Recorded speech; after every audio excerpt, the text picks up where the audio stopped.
Aujourd'hui, on va parler augmentation et diminution. Les augmentations au crochet, il n'y a vraiment rien de plus simple, il suffit de faire 2 fois une maille dans une maille. Donc là par exemple, je suis en train de travailler en maille serrée, donc je vais vous zoomer un peu et on va faire une augmentation pour que vous puissiez voir. L'augmentation c'est vraiment très simple. Là par exemple, j'ai une maille serrée dans laquelle je vais crocheter et si je veux augmenter, je vais tout simplement faire 2 mailles serrées dans cette maille là. Une maille, je repique au même endroit et je fais une deuxième maille. Là vous voyez, dans cette maille-ci, j'ai fait ces 2 mailles qui sont là. Au rang suivant, je viendrai crocheter ces 2 mailles normalement et ça m'aura fait une augmentation. Ça marche avec tous les points, que ce soit la maille serrée, la bride, la demi-bride, la double bride, etc. C'est vraiment très simple, il suffit de faire 2 mailles dans une maille. Pour les diminutions, c'est un petit peu différent, il y a 2 techniques qui existent, la diminution classique et la diminution invisible.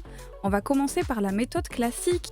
Si je souhaite diminuer ces 2 mailles-là, je vais en fait crocheter 2 mailles dans une seule maille.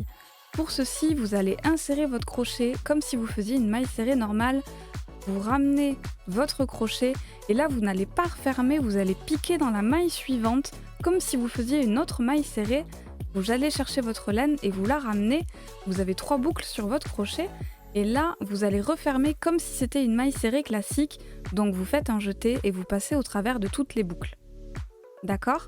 Là, comme vous pouvez le voir, on a fait cette maille et cette maille-ci et on les a refermées par une seule maille. Et ça, c'est une diminution.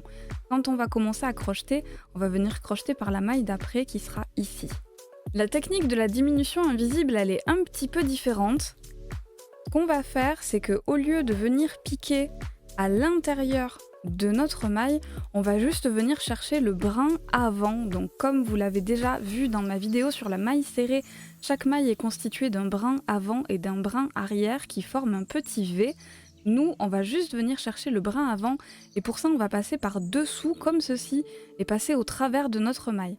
Comme vous pouvez voir, le brin arrière qui est là, je ne l'ai pas touché. Donc on prend uniquement le brin avant et on va venir chercher le brin avant de la maille suivante de la même manière en passant par dessous.